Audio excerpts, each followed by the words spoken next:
Boa noite a quem está nos acompanhando, boa noite, Patrus. Boa noite, Laura, boa noite.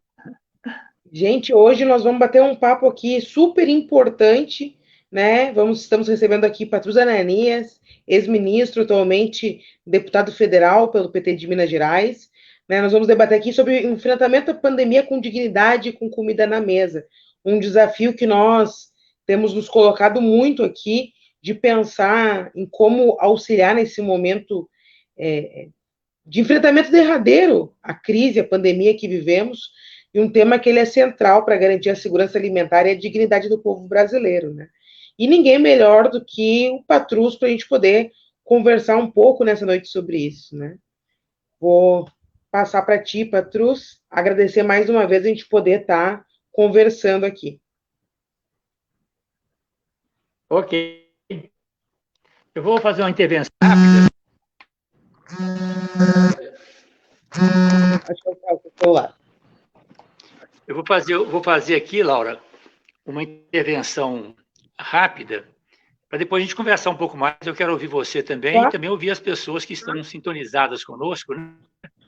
Então, quero mandar inicialmente um abraço fraterno para você, para o Lucas, para todas as pessoas que estão aí nos acompanhando. Eu penso que esse é um assunto hoje realmente fundamental, porque nós tivemos uma conquista histórica nos nossos governos, né, nos governos do PT, Lula, Dilma, quando nós retiramos o Brasil do mapa da fome. Nós realizamos uma conquista histórica, né? Porque um país como o Brasil, um país continental como o nosso, um país com a extensão territorial que nós temos, com as nossas potencialidades, né? Com os nossos recursos hídricos, né? Nós podemos produzir o ano inteiro. Então, um país como o Brasil não tem nenhuma justificativa para submeter uma parcela significativa da sua população a uma situação de fome, de desnutrição. Então, nós tivemos um grande avanço e hoje nós estamos vendo um retrocesso. A questão da segurança alimentar, Laura, ela está ligada, integrada com as outras políticas sociais. Eu penso que essa é uma visão muito importante que nós temos que buscar, e a integração das políticas sociais, que é o conjunto dessas políticas sociais que promovem a vida, que é o nosso objetivo maior, né? Assegurar, promover a vida das pessoas, das famílias, das comunidades, né? Então, a questão da segurança alimentar está diretamente ligada à questão da agricultura, especialmente da agricultura familiar, né, da agroecologia, a produção de alimentos saudáveis, como está integrada também com outras políticas sociais que promovem, né? A questão da educação, a questão da pesquisa, que é fundamental para o desenvolvimento da agricultura, sobretudo produzimos em grande quantidade de forma saudável, sem o uso de agrotóxicos, né? Nós temos condições de desenvolver essas pesquisas, né, através da Embrapa, da Empresa Brasileira de Pesquisa Agropecuária, que hoje está inteiramente marginalizada, das nossas escolas, universidades rurais, né? Então, eu penso que essa é uma questão realmente muito rigorosa, porque é fundamental também para o combate à pandemia, né? Nós sabemos que o combate à pandemia, além das medidas cautelares, a vacina, infelizmente, é tão atrasada entre nós, pelos descuidos totais, descuidos não, né? Pelo desmando, pela omissão inaceitável do governo federal, além da questão da vacina, a questão da máscara, da distância, né? da higienização das mãos e de todo o corpo. Nós sabemos também que a questão do Covid pressupõe também que as pessoas se alimentem bem, né? Que as pessoas possam cuidar dos seus corpos para, né, evitar, se for o caso, confrontar em condições adequadas, saudáveis, a epidemia, né? Então, eu penso que hoje nós estamos vivendo no Brasil uma situação muito penosa. Tudo que nós avançamos, né? Eu fui ministro no governo do Lula, ministro do Desenvolvimento Social e Combate à Fome, quando nós implantamos o programa Bolsa Família, integramos o programa Bolsa Família com as políticas públicas vinculadas também ao nosso Ministério da Assistência Social, por exemplo, os CRAS, os Centros de Referência da Assistência Social, onde psicólogos, assistentes sociais trabalham nas comunidades pobres, ajudando as famílias, inclusive buscando espaços de emancipação dessas famílias, né, através da economia, de acertos, né. Nós tivemos também a integração com a segurança alimentar, os restaurantes populares, as cozinhas comunitárias, os bancos de alimentos, né? E com isso nós tivemos esse avanço e integramos também com a educação, as condicionalidades, né, relacionadas com a educação, com a saúde, né? Hoje nós estamos vendo, além do desmonte na área da segurança alimentar, né, praticamente acabando com esses programas todos, nós estamos vendo também o desmonte em todas as outras políticas sociais. E aí um ponto de referência, um ponto trágico de referência, é a emenda constitucional 95, que nós chamamos a PEC da morte, né, proposta de emenda constitucional, que virou emenda constitucional, e que congela o Brasil por 20 anos. 20 anos sem investimentos em segurança alimentar, na agricultura familiar, na produção de alimentos saudáveis, e também 20 anos sem investimentos na assistência social, no saneamento básico, na moradia, na educação, na saúde, na cultura. Então, congela o nosso país, né? Um país que precisa crescer com as nossas potencialidades todas, né? Então, nós estamos vivendo esse momento hoje de esses retrocessos lamentáveis, né? E não há incompatibilidade, né, no sentido de nós podemos confrontar vigorosamente a pandemia, né? Aí é bom lembrar sempre a omissão, a perversidade do governo federal, né? Num momento como esse, o razoável seria uma ação integrada nacional, né, do governo nacional com os governos estaduais, com os governos municipais, com a sociedade, com os movimentos sociais, com as igrejas, com as universidades, com as escolas, com todas as entidades da sociedade para confrontarmos a pandemia. Nós estamos vendo um governo que, no fundo, né, mais do que omisso, acaba fazendo o jogo da própria tragédia, né? Então, nesse contexto, é claro que todo esse desmonte das políticas sociais contribui para um futuro difícil para nós, né? Como eu estava dizendo para você, Laura, eu estava participando de uma conversa, né, com o nosso ex-ministro José Dirceu, os companheiros da bancada federal, discutindo exatamente essa conjuntura que nós estamos vivendo no Brasil hoje, que de um lado é o Covid, mas tudo anunciando que teremos pela frente dias muito difíceis, porque está havendo um desmonte das políticas sociais no Brasil. E são essas políticas públicas sociais que promovem o bem-estar das pessoas, das famílias, o bem comum, que possibilitam condições. Então, nós estamos vendo, de um lado, a tragédia do Covid, uma omissão criminosa do governo federal, e estamos vendo, simultaneamente a isso, um desmonte do Estado brasileiro, em nome da privatização. Na verdade, não é Estado mínimo. O que nós estamos vendo hoje é um Estado a serviço dos interesses econômicos poderosos. É um Estado a serviço do grande capital, do sistema financeiro. É um Estado para eles, e não um Estado como nós defendemos, que promova o bem comum, o bem viver, a justiça social, o desenvolvimento econômico, com vigorosas políticas de inclusão que promovam efetivamente a vida. Então, esse é o momento que nós estamos vivendo hoje. Eu fico por aqui para a gente, então, continuar a nossa conversa, Laura. Eu quero ouvi-la também, ver se as outras pessoas podem entrar também em sintonia conosco. Muito obrigado.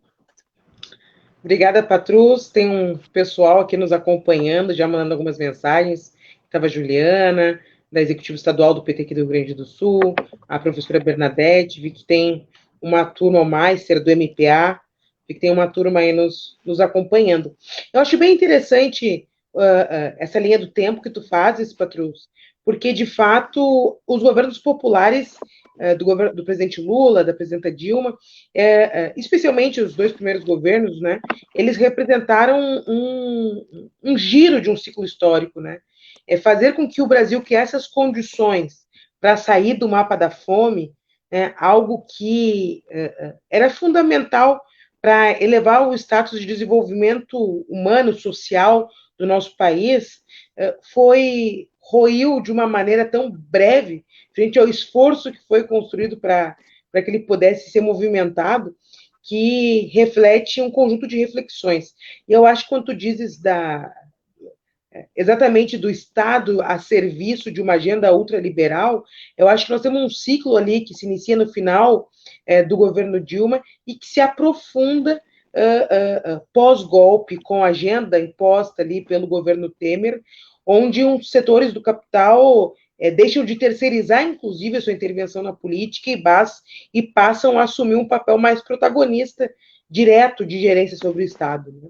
O que tensiona as relações socioeconômicas e arrocha a vida dos trabalhadores e das trabalhadoras, né? Então, acho que, especialmente desde 2016, a gente vem sofrendo com o avanço de uma agenda neoliberal no país, um desmonte do Estado. Eu falava anteriormente, estava numa outra live antes da nossa, que a coisa que mais me preocupa, eu sou vereadora de primeiro mandato aqui em Porto Alegre, né, no momento delicado do país, eu fico pensando, você tem 29 anos, né, e eu fico pensando assim, como que nós vamos conseguir disputar na consciência da população essa ideia que o Estado, uma política de austeridade do Estado mínimo, né, de reconstrução do Estado, que tudo deve partir dessa tese que eles venderam e que, com a força da imprensa, conseguiram disseminar como se qualquer saída perpassasse por uma agenda neoliberal de debate sobre economia. Isso é muito delicado. Em muitos estados nós temos, especialmente aqui no Sul, onde eles têm uma força significativa, né?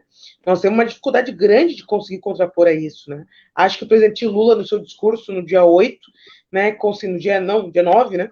Acho que ele conseguiu responder uma parte disso do ponto de vista mais intuitivo, mas também de apresentar um projeto de país, né? E é um grande desafio. Né? Nós já vivíamos no início dessa crise um cenário com 13 milhões de desempregados no país. Né? Aqui em Porto Alegre nós perdemos, né, nesse último período da crise econômica, aí, mais de 31 mil postos de trabalho. Eu que trabalho muito com o tema de gênero e raça, sinto isso ainda de forma mais pesada. Nós perdemos aqui 25% dos postos de trabalho de trabalhadoras domésticas, por exemplo. Algo que tem um recorte interseccional de raça, gênero e classe muito grande, né? O desmonte da proteção social também faz com que a pandemia ela tenha nos pego, né, ainda mais despreparado e ampliado ainda como posso dizer, a nossa precarização da condição de vida do povo trabalhador, do povo pobre. Nós tivemos aqui na região de Porto Alegre, região metropolitana, um aumento de 280% da pobreza extrema nesse período da pandemia, né? As agendas das contrarreformas, elas foram construindo um cenário completamente agudizante para a classe trabalhadora brasileira. Então, a gente conseguir ter, aqui até o pessoal tinha mandado aqui alguns dados aqui da redução do Bolsa Família em Porto Alegre, né? Que nós atendíamos 57.300 famílias em 2016 e foi reduzido no início da pandemia para 41 mil famílias.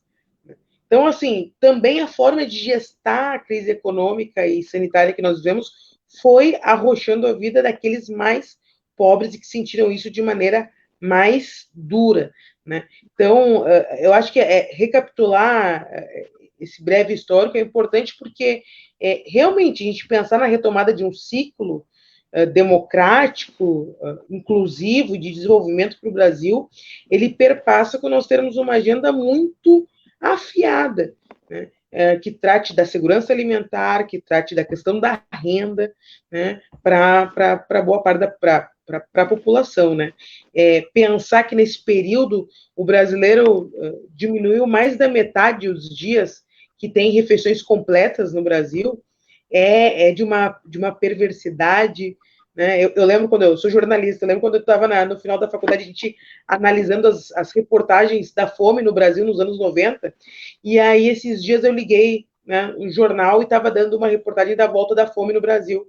E olhando, meu Deus, passou quase 30 anos e nós voltamos a um cenário muito, muito triste, muito similar das pessoas passarem 4 dias sem comer nada. Né? Sim, Eu penso, inclusive, eu penso, Laura, inclusive, que nós precisamos desenvolver hoje, cada vez mais, né, no nosso partido, no Partido dos Trabalhadores, nos partidos de uma interlocução mais próxima conosco, né, os chamados partidos de esquerda, centro-esquerda, os movimentos sociais. Nós temos que desenvolver uma linha pedagógica e mostrar para as pessoas que o que está acontecendo hoje não é o destino dado, não é vontade de Deus. Está acontecendo porque tem interesses econômicos muito poderosos agindo nesse contexto. Então, eu penso que é importante nós mostrarmos para as pessoas que nós vivemos numa sociedade conflitiva, né? Sociedade onde existem interesses diferenciados, né? Interesses, os que têm dinheiro querem ganhar mais, os empresários, sobretudo os grandes empresários, o capital internacional, os bancos, querem alargar cada vez mais os seus lucros, né? Os trabalhadores, os pobres, querem ter uma participação mais efetiva também nesse processo, querem ter acesso aos bens e serviços básicos da vida, né? Ter basicamente o direito à vida, né? Que pressupõe alimentação saudável, que pressupõe a água potável, o meio ambiente preservado, a moradia digna, o trabalho decente, o saneamento básico, o acesso aos cuidados preventivos e curativos com a saúde, educação. Então, há uma disputa na sociedade de interesses, de direitos, né? E, nesse momento, os interesses econômicos, os detentores do dinheiro, o grande capital, especialmente os banqueiros, as grandes empresas transnacionais, estão levando vantagem. Elas se apropriaram do país. Nós temos que mostrar para as pessoas isso. Nós temos um governo federal hoje a serviço desses interesses, né? Esse é um trabalho desafiador para nós. Aí tem uma outra questão também que nós temos que enfrentar, porque nós temos pela frente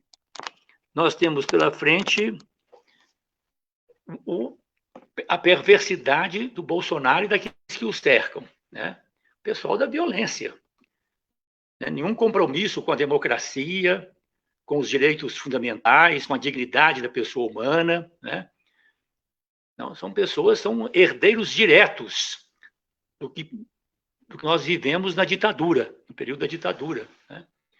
Então, nós temos que confrontar, digamos, essa linha mais perversa. Agora, nós temos também setores com que a gente até conversa, né? Rede Globo, né? O ex-presidente da Câmara, o Maia, Rodrigo Maia, tem pessoas com quem a gente tem algum espaço de diálogo, mas estão muito tomados também por essa questão do neoliberalismo, que é essa ideia do Estado mínimo, né?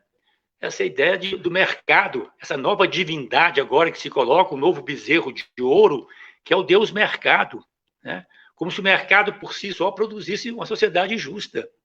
Nós sabemos que o direito à vida, o bem comum, a justiça social decorrem de políticas públicas, da presença do Estado democrático de direito, né? A explicitação não violenta dos conflitos, onde os pobres, os trabalhadores, a juventude, a classe média, os pequenos empreendedores, os agricultores familiares possam também colocar claramente as suas reivindicações, os seus desejos, né? Uma sociedade que estimule e promova o debate democrático, como forma, inclusive, de nós nos contrapormos pelo debate democrático, pelo diálogo, pela busca de soluções consensuais da violência, né? Então, mas nós temos hoje também, ganhou muito espaço esse ideário neoliberal. Não é de graça, né? É uma ideologia, né? O grande papel aí dos meios de comunicação. Eu sempre digo isso, que a ideologia é a capacidade que as classes dominantes têm, os ricos têm, sobretudo os muito ricos, né, os grandes interesses econômicos, de colocar como se fosse um bem coletivo, um bem comunitário, aquilo que é interesse deles, né? Nós vivemos isso no Brasil, por exemplo, em vários momentos, especialmente no tempo da escravidão. Foi colocado como se fosse um bem para o país, né? A história registra que até mesmo alguns escravos, né, assimilavam essa ideologia dominante imposta em função de interesses econômicos, né? Então, nós temos que confrontar hoje essa ideologia, né, do Estado mínimo, do mercado, né? Essa ideia de que, é claro que nós queremos um Estado melhor, temos que aperfeiçoar o Estado, combater vigorosamente todos os mecanismos de corrupção, né? Tratar o dinheiro, os bens públicos como algo sagrado, colocar as empresas públicas realmente a serviço das pessoas, das comunidades, do bem comum, mas sem o Estado, né? O Estado que nós queremos, o Estado ético, o Estado democrático, o Estado, uma democracia participativa, onde as pessoas possam efetivamente exercitar os seus direitos e deveres de cidadania, os seus direitos e deveres políticos, né? Quer dizer, sem esse espaço, os interesses econômicos se apropriam do Estado. Então, eu penso que está na hora também de nós vincularmos esses temas que nós estamos tratando aqui hoje, a questão do direito humano à alimentação adequada, a segurança alimentar, a agricultura familiar, a produção de alimentos saudáveis que efetivamente promovam a vida e não as doenças, né? Tem que estar vinculado também a outros temas, o Brasil que nós queremos. Então, eu penso que nós temos que discutir hoje também, colocar em debate o projeto nacional. Qual é o país que nós queremos para nós e para os nossos filhos, para os nossos netos, para as gerações futuras? A questão da soberania nacional, um país capaz de gerir os seus recursos naturais, as suas riquezas, pensando, em primeiro lugar, no seu povo. Para nós, um país soberano, e com esse espírito que nós constituímos no Congresso, a Frente Parlamentar em Defesa da Soberania Nacional, né? Um país soberano é um país que cuida, em primeiro lugar, do seu povo, da sua gente. Entra aí a questão da soberania popular, garantir às pessoas condições de exercitarem plenamente a sua dignidade, a sua nacionalidade, exercer os seus direitos e deveres de nacionalidade, de cidadania. Então, eu penso que é um conjunto de questões, sabe, Laura, que nós devemos colocar em debate hoje, sabe, e buscar formas pedagógicas. Nós temos agora um grande aliado, né? A retomada dos direitos políticos do presidente Lula nos coloca realmente numa posição nova e muito melhor do que nós estávamos, porque o presidente Lula tem, de fato, uma liderança, uma capacidade de comunicação com o povo brasileiro, com os pobres, com os trabalhadores, mas também com a classe média, setores de pequenos e médios empresários, agricultura familiar, pequenos e médios produtores rurais. Ele tem uma capacidade enorme de dialogar com esse país. Então, a volta dele, a retomada dele dos direitos políticos, agora também devidamente vacinado contra o Covid, nos dá novas esperanças. Mas, em sintonia aí com o Lula e com outras lideranças, nós precisamos desenvolver esse processo de interlocução com a sociedade brasileira. Porque o outro setor, o outro lado, os que detêm hoje o poder econômico, e através do poder econômico, o poder político, e tentando também exercer mais uma vez o poder militar, o autoritarismo, né? Eles trabalham muito isso. Eles tentam ganhar corações e mentes através dessa questão que eu chamei aqui da dominação ideológica, procurando mostrar como se fosse um bem coletivo, um bem comunitário, um bem do povo, aquilo que é interesse desses detentores do poder econômico. Então, nós temos que desconstituir esse discurso e mostrar para as pessoas, né, para a juventude, tem que ter uma atenção especial com os jovens, né, nas escolas, universidades, mostrar o que realmente está acontecendo e por que está acontecendo isso. Isso que você colocou muito bem. Por que a fome voltou ao Brasil? Por que está aumentando de forma tão dramática o desemprego, o subemprego, 14 milhões de trabalhadoras e trabalhadores desempregados no Brasil, sem contar aqueles que já perderam a esperança de trabalho? O aumento assustador das pessoas, famílias inteiras em situação de rua nas nossas cidades. Isso é inaceitável num país com as potencialidades que tem o Brasil. Então, nós temos que colocar essa questão em discussão e mostrar que esse aumento assustador da pobreza, mais do que da pobreza, da miséria, a volta da fome, da desnutrição, isso não é uma coisa gratuita, não. Tem gente ganhando com isso. A miséria de muitos está alimentando a riqueza, o poder econômico de poucos. Eu penso que nós temos hoje essa responsabilidade de colocarmos esse debate na sociedade brasileira e retomarmos aquilo que nós já fizemos. Nós mostramos nos nossos governos que é possível avançar. Eu fui prefeito de Belo Horizonte, acompanhei atentamente as experiências aí de Porto Alegre, os nossos companheiros do Olívio Dutra, do Tarso, né? Assim, nós mostramos que é possível fazer. Nós fizemos o nosso governo no plano federal. Agora, esse retrocesso que está acontecendo e com a grande cobertura de amplos setores da mídia, dos meios de comunicação, não é gratuito. Ele está aí para atender interesses poderosos. E nós temos que nos contrapor a isso. Sem sombra de dúvidas, sem sombra de dúvidas. E, pessoal, quem está nos acompanhando aí, quiser mandar algum comentário, pode nos mandar que eu posso ler aqui, aí o Lucas sobe aqui na tela, deixa mais uns segundinhos e a gente lê para o Patrus os comentários. Mas eu acho que é exatamente isso, Patrus, assim, a presença do ex-presidente Lula no cenário, com seus direitos políticos retomados, com a sua atuação, só fala no dia 8, já fez vários setores se movimentarem, né? A gente observou isso, setores que hoje se colocam aí em diálogo com uma perspectiva de uma frente democrática. E só isso já possibilita que a gente consiga dialogar com a população sobre uma outra condição de reflexão sobre o Brasil. Meister mandou aqui, um dos princípios do Patrus, à frente do Ministério, era o diálogo permanente com a população. Tinha um conselho político amplo, com representantes de todas as matizes. Isso ajudava a potencializar e horizontalizar as políticas públicas, né? Nós sempre tivemos, sabe? Só pegando um gancho desse comentário que tocou aqui muito no meu coração, né? A gente sempre teve essa preocupação de buscar o diálogo e a participação. Eu cada vez mais defendo com muita ênfase a democracia participativa, criar espaços para que as pessoas possam efetivamente exercitar os seus direitos e deveres de nacionalidade, de cidadania, né? Na Prefeitura de Belo Horizonte, na linha do que foi vivido também, bem vivido em Porto Alegre, nós implantamos aqui também em Belo Horizonte a belíssima experiência do orçamento participativo, que eu penso que é uma questão que nós precisamos recolocar, inclusive no plano estadual e nacional, né? O orçamento participativo, criar espaços a partir das regiões, né? Para que as pessoas... Nós avançamos também no plano nacional, nos nossos governos, com os conselhos, né? Os conselhos municipais, estaduais, nacional, as conferências também municipais, estaduais, nacional, nas mais várias áreas, né? Educação, saúde, cultura, segurança alimentar, agricultura familiar, pessoas idosas, pessoas com deficiência, infância, juventude, questão ambiental. Então, fizemos muito isso. Depois, no Ministério também do Desenvolvimento Social e Combate à Fome, a gente teve essa experiência, mas, sobretudo, uma experiência muito forte foi no Ministério do Desenvolvimento Agrário. E, certamente, esse bom registro aí, lembra esse aspecto. Nós constituímos um fórum de debates. A cada 2, 3 meses, nós reunimos com todos os representantes de todos os movimentos ligados à questão da agricultura, da reforma agrária, da agricultura familiar, da segurança alimentar no Brasil.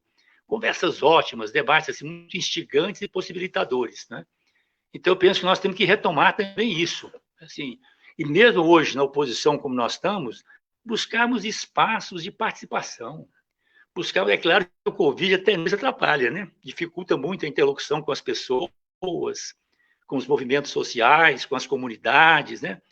Mas nós temos que buscar, superando isso, buscar esses espaços de interlocução, porque a direita, as forças conservadoras, os detentores do poder econômico, que querem o poder político para defender os seus interesses e usam muitas vezes também para isso o poder militar, né, a força das armas que deveriam estar a serviço do povo brasileiro, muitas vezes estão a serviço desses interesses econômicos. Então, a gente tem que ter essa clareza de que nós precisamos nos contrapor a essa dominação ideológica num processo permanente de diálogo, de interlocução com as pessoas, né?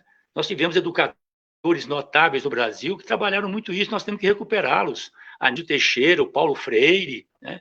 Desenvolvendo essa linha de uma pedagogia de interlocução, uma pedagogia política, para que as pessoas, e a partir das pessoas, as famílias, as comunidades, possam ter essa compreensão do que está em jogo na questão política. Vi um comentário aqui do Lucas, né, colocando ali as consignas do que é o grande desafio para agora, né, para frear o vírus, que é a renda, para as pessoas poderem viver com dignidade, e vacina em massa, para poder enfrentar a pandemia ou lockdown, para enfrentar o vírus. É um grande desafio, Patrus, enfrentar a pandemia combinar um enfrentamento mais forte à pandemia, com restrições de circulação e a garantia de dignidade para o povo, me parece que esse é o grande conflito colocado e instigado de forma perversa aí pelo presidente, que mitiga ações responsáveis, né, para garantir renda e comida na mesa para a população. Como ficar em casa com fome, né? Exatamente,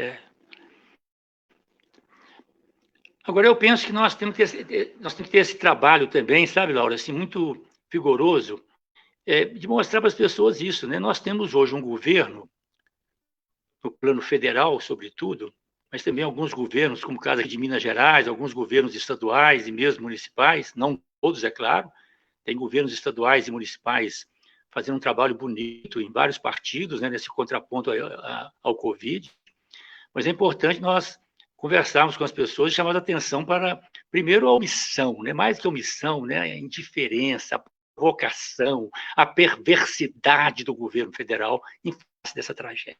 Isso é uma coisa que nós temos que discutir com as pessoas, porque como é que nós vamos enfrentar esse problema sem que o governo federal lidere o país?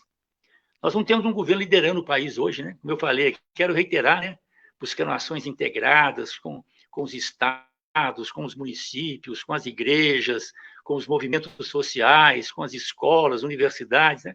Então, nós temos que denunciar isso claramente, porque se nós tivéssemos ações efetivas, né, organizadas, vigorosas, de prevenção, de combate, a questão da máscara, a questão da higiene das mãos, dos corpos, a questão do distanciamento, nós poderíamos ter, inclusive, condições mais efetivas para o desenvolvimento de algumas atividades, como, por exemplo, no campo da agricultura familiar, da produção de alimentos saudáveis, que isso é fundamental para garantir às pessoas, às famílias e às comunidades o sagrado direito à alimentação saudável. Aí entra outra questão também que nós defendemos com muito empenho, que é a questão da renda básica de cidadania. Nós, o PT, os partidos de esquerda, centro-esquerda, botamos juntinhos nisso, é muito legal. PT, PSOL, PCdoB, PDT, PSB, Rede, mas só nós também perdemos, mas votamos com muito vigor, defendendo uma renda básica de R$600. Na verdade, o que o governo fez, com apoio de grande setor do Congresso, e conseguiram aprovar, eles usaram uma renda básica, uma renda ínfima, na verdade, né, de 200 e poucos reais, muito inferior à que foi dada no ano passado, é que nós defendemos de R$600, pelo menos, e de 1.200 para o caso de famílias, né, de mães e pais de famílias. Ficou claro nesse sentido, sim, eles usaram a renda básica para implementar as mudanças neoliberais que eles querem. A renda básica foi um pretexto para eles desdobrarem, avançarem mais ainda na perversidade da emenda constitucional 95. O que foi aprovado no Congresso Nacional contra o nosso voto, defendendo a renda de R$600, defendendo os direitos sagrados, alimentação, o que foi aprovado, na verdade, foi um aprofundamento da emenda 95. Quer dizer, o Estado mais amarrado ainda e cada vez mais impossibilitado de cuidar da vida das pessoas, de implementar políticas públicas, né, de garantir e promover o bem-estar das pessoas, né? Pelo contrário, um Estado cada vez mais amordaçado e impossibilitado de agir em função do bem comum.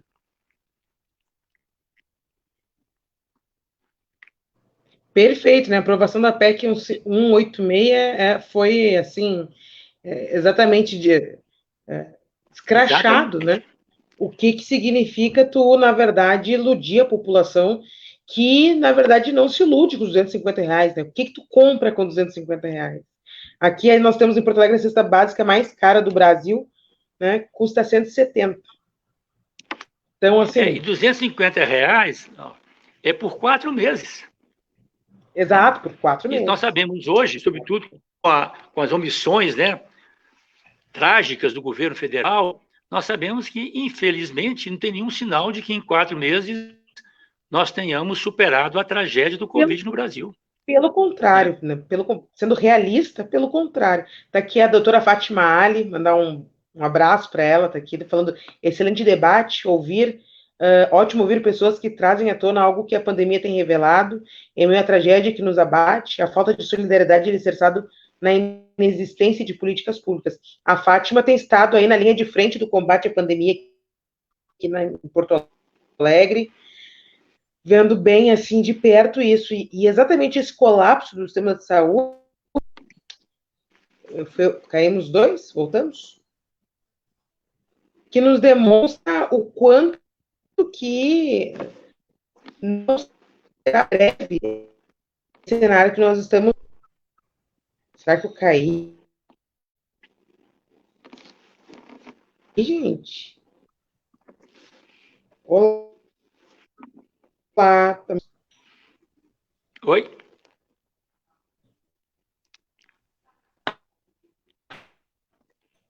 Você está me ouvindo, Laura? Olá. Parece que houve uma interrupção aí, né? Parece que houve uma...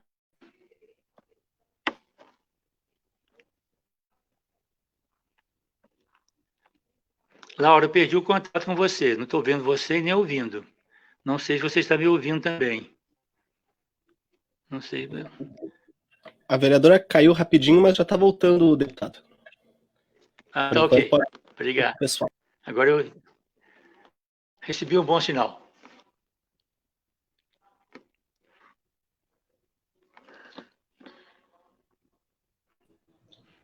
Oi, fui eu que caí, eu acho. Agora tive que sim, voltou. Problema de conexão. Não, mas eu estava ali lendo o depoimento da Fátima Ali, que é uma médica aqui de Porto Alegre, que tem estado na linha de frente do Covid, né? E é exatamente isso, o colapso do sistema de saúde que nós temos a nível nacional nos demonstra que não será breve nós sairmos disso, né? Então, 4 meses a R$ 250 não resolvem. Eu apresentei aqui, Patrus, agora em fevereiro, 2 projetos, né? Um falando sobre a implementação da renda básica, que apresentei junto com a Rede Brasileira de Renda Básica, com o Suplicy, enfim, um movimento nacional, nós apresentamos, e um outro PL sobre combate à fome, sobre a segurança alimentar no município de Porto Alegre, um projeto bem amplo, tratando aí de várias iniciativas, né? Nós precisamos debater isso a sério, mais do que políticas de governo, nós precisamos conseguir garantir essas políticas enquanto lei, né, para que nós possamos, inclusive, a garantia de orçamento, poder estruturá-las, né, nas nossas regiões. Isso é um grande desafio, enquanto nós temos 2 coisas, né, para a gente ir encerrando, mas que eu acho que elas são fundamentais para quem está aqui nos acompanhando. Uma é a interdição do debate político nas casas legislativas, né? De fato, a corrosão democrática que a turma do Bolsonaro, né, esse setor, apresenta, dificulta de que qualquer debate mais humano ele se estabeleça. Eu digo Sim. que o debate da renda básica não é um debate de esquerda, necessariamente. Né? Nós temos aí a carta do Banco Mundial dizendo que está me ouvindo? Que é fundamental ter uma política de renda, porque nós viveremos uma retração de 20% de consumo no mundo. Então, nós precisamos conseguir construir pontes democráticas que garantam a condição humana de sobrevivência da população a uma crise em escala mundial, né? Eu penso, inclusive, sabe, Laura, que é importante nós colocarmos também esse debate nos planos, né, municipais e estaduais. Foi uma experiência que nós vivemos aqui em Belo Horizonte, que eu sei também que vocês viveram intensamente nos nossos governos, aí em Porto Alegre, também no plano estadual, né, com relação a essas políticas básicas, a renda básica, segurança alimentar. Aqui na Prefeitura de Belo Horizonte, nós iniciamos aqui no Estado as políticas de segurança alimentar. Nós criamos a Secretaria Municipal de Segurança Alimentar. Começamos as políticas dos restaurantes populares, das cozinhas comunitárias, bancos de alimentos, melhoramos de forma muito significativa a merenda escolar nas escolas, nas creches municipais, né? Fizemos um trabalho integrado com a agricultura familiar, nos arredores de Belo Horizonte, depois ampliamos para o Estado, para que agricultores familiares pudessem vender diretamente os seus produtos em Belo Horizonte, através de programas cujos nomes falam por si, né? Programa Safra, direto da roça, abastecer, comboio do trabalhador, né? Isso foi pelo trabalho, inclusive, que nós realizamos aqui em Belo Horizonte, na área da segurança alimentar, essa relação com a agricultura familiar, implantamos também as políticas de assistência social. No nosso primeiro ano de mandato aqui em Belo Horizonte, foi o ano que entrou em vigor a Lei Orgânica da Assistência Social, né? Assim, então, nós tivemos esse trabalho também. Foi por conta desse trabalho que nós desenvolvemos aqui em Belo Horizonte que o presidente Lula me convidou, com muita honra para mim, para assumir e implantarmos, que não existia, para implantarmos o Ministério do Desenvolvimento Social e Combate à Fome, integrando, como eu disse, nessas 3 políticas estratégicas: a segurança alimentar, o programa Bolsa Família e as políticas públicas da assistência social. Então, eu penso que é importante também nós cobrarmos vigorosamente do governo federal, denunciarmos esse desmonte criminoso que estão fazendo, além da omissão com relação ao Covid, estão desmontando as políticas públicas sociais. Tudo que foi construído ao longo da história, especialmente nos nossos governos, né?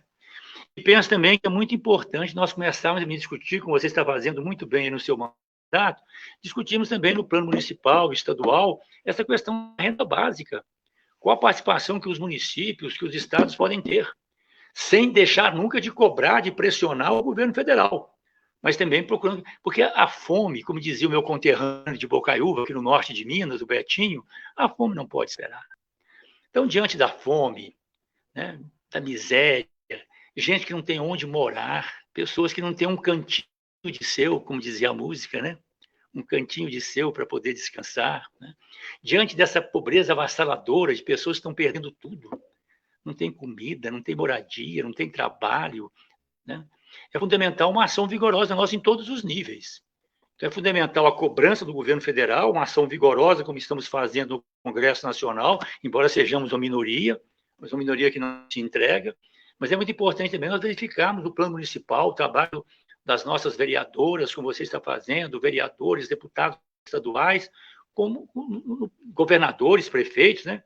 O que a gente pode fazer também no plano estadual, no plano municipal, porque a situação é inaceitável, é muito sofrimento, né?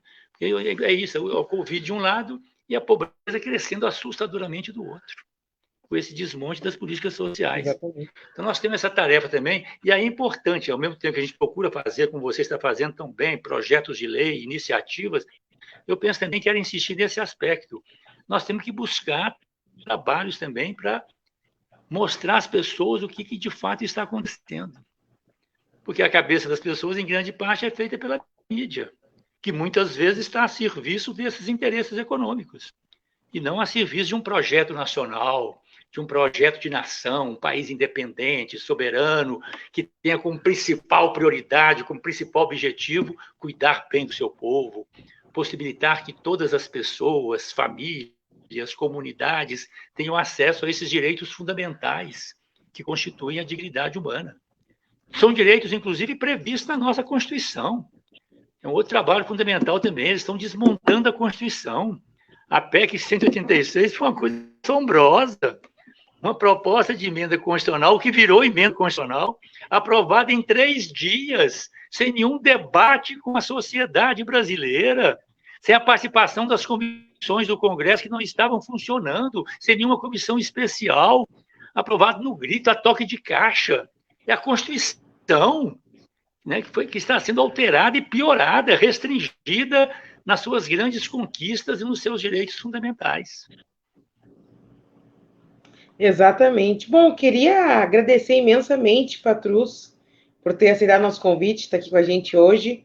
Queria agradecer a todo mundo que nos acompanhou e dizer que é sempre um prazer poder te ouvir. Que bom hoje, pela primeira vez, a gente fazer uma live, poder conversar de forma mais direta, né? Então, tenho certeza que vamos construir aí nos próximos meses uma saída para o Brasil. Nós temos saída, uma saída generosa, justa, inclusiva. Tenho certeza que nós vamos devolver esperança aí para o povo brasileiro. Ô, Laura, antes de terminar, eu quero fazer aqui um registro afetivo, claro, que é a minha relação muito afetuosa com o Rio Grande do Sul, com as irmãs e com os irmãos gaúchos, gaúchos, né? Eu gosto muito da literatura do Rio Grande do Sul. Um dos livros que mais me tocou o coração foi O Tempo e o Vento, do Érico Veríssimo. Então, eu quero lembrar, há muitos anos atrás, lá em 1985, eu e a Vera, minha esposa, nós fizemos uma viagem até o Rio Grande do Sul de carro. Fomos descendo pelo Brasil, São Paulo, Paraná, Santa Catarina, no Rio Grande do Sul. Os nossos filhos, hoje adultos, né, o Pedro, que foi vereador aqui em Belo Horizonte, Pedro Patrus, crianças, eles foram encontrar conosco em Porto Alegre, foram de avião para encontrar com a gente lá em Porto Alegre. Eu não me esqueço quando nós fomos recebê-los no aeroporto, isso lá atrás, 1985. Eu encontrei no aeroporto com o Lula, Olívio Dutra, né, estavam lá no aeroporto, a gente... César Alvarez, né, estava também. Depois, e nessa viagem, foi uma viagem inesquecível. Um dia eu estava dirigindo pelas ruas de Porto Alegre e me perdi um pouco. Aí eu pedi orientação a uma pessoa no outro carro. Você me pediu me orientar aqui, a rua tal e tal. Ele foi bem assim, solícito, me informou. Rápido, abriu o sinal, vocês chamam de outro nome aí, né? Abriu, ele saiu, ele viu a placa do meu carro. Quando nós paramos de novo na próxima sinaleira, na frente, ele brincou comigo. És mineiro, tchê? Da última vez que nos vimos, tchê, fizemos uma revolução, tchê. Quando faremos a próxima? Ele estava se referindo, é claro, à Revolução de 1930, quando os mineiros e os gaúchos, né, com a participação também afetiva e efetiva dos paraibanos, fizemos uma revolução que ajudou o Brasil a dar um passo à frente, né? Não tão largo como nós gostaríamos, mas que ajudou a superar aqueles entraves da República Velha. Então, eu quero dizer para você isso, que eu fico muito feliz, eu tenho uma relação muito forte com vocês, gostei muito dessa conversa, estou sempre à disposição, e quero dizer isso. Minas Gerais e o Rio Grande do Sul conversando cada vez mais, certamente nós vamos juntos encontrar um caminho para abrirmos novas avenidas de esperança para o povo brasileiro. Com certeza. Tomara, Patrus. Estamos nessa luta para isso, né? Já construímos aí a nova república, agora é hora de refundar a nossa, né? Depois desse longo período de inverno. Muito obrigada, Patrus. Um beijo a quem nos acompanhou. Tchau, tchau, gente. Grande abraço, gente. Um abraço também afetuoso para todas e todos. Vamos continuar na boa luta.